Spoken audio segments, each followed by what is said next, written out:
Hello guys. Real talk muna tayo sa mga bata ngayon na hindi marunong magbasa or hindi nakakapagbasa. Kasi ako nung bata ako, yung mga pinsan ko nag-aano sila. Pag naglalaro kami, hindi na sila makakapaglaro. Naiinggit ako kasi may binabasa sila. Yung tinatawag na comics. Alam niyo yung comics. Nakikita ko sila nagtatawanan, anong mga napapanood nila doon, may mga aswang, kung ano-ano. Tapos, gusto ko makipaglaro. Minsan hindi na sila nakikipaglaro. Gawa ng nabibisi na sila kababasa ng comics. Tapos sabi ko dun sa pinsan ko na mas matanda sa akin, ate, gusto ko rin matuto ng ginagawa ninyo. Sabi niya sa akin, matututo ka rin pag nag-school ka na.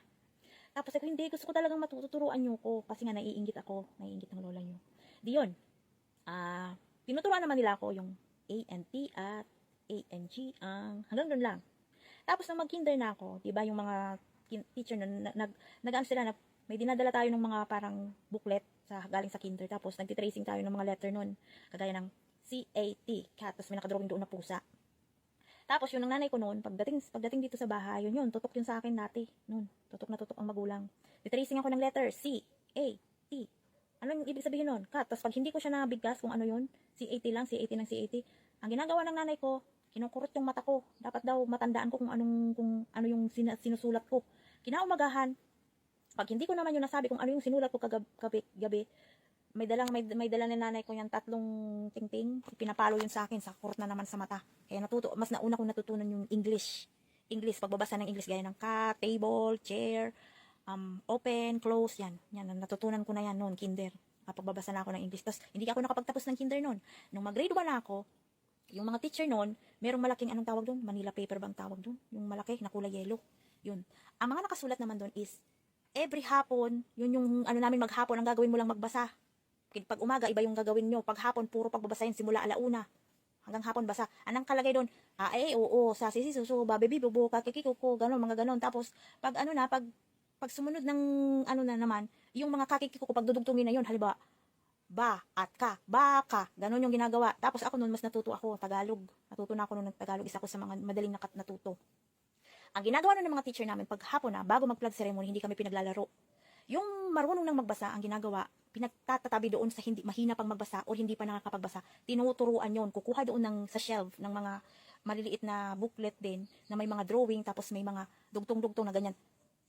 Ang mga nakalagay, ba at so, baso, may nakadrawing na baso. Ganun yung ginagawa, pinagbababaso yung hindi gaano marunong. Siguro mga 15 kami noon, itatabi doon sa another 15 din, 30 kami lahat, na hindi pa gaano marunong magbasa. Tinuturuan yung kapwa, estudyante. Bago mag-flag ceremony, hindi muna kami naglalaro noon. Kaya bago man lang mag-grade 2 noon, marunong nang magbasa ang mga bata lahat. Hindi ko alam ngayon kung paano ng pagtuturo ng mga guro. Hindi ko naman nila lahat, pero ganun yung batang 90s, alam nyo yan. Alam nyo yan ang ginagawa natin noon. Diba?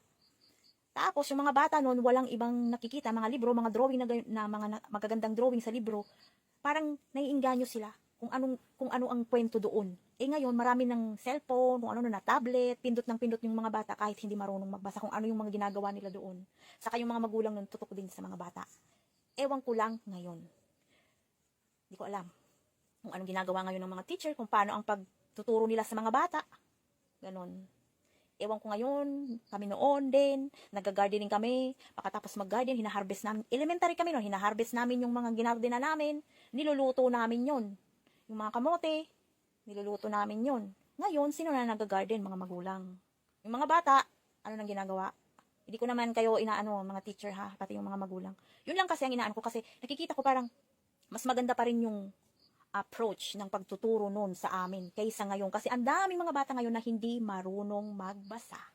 Yun lang po. Thank you.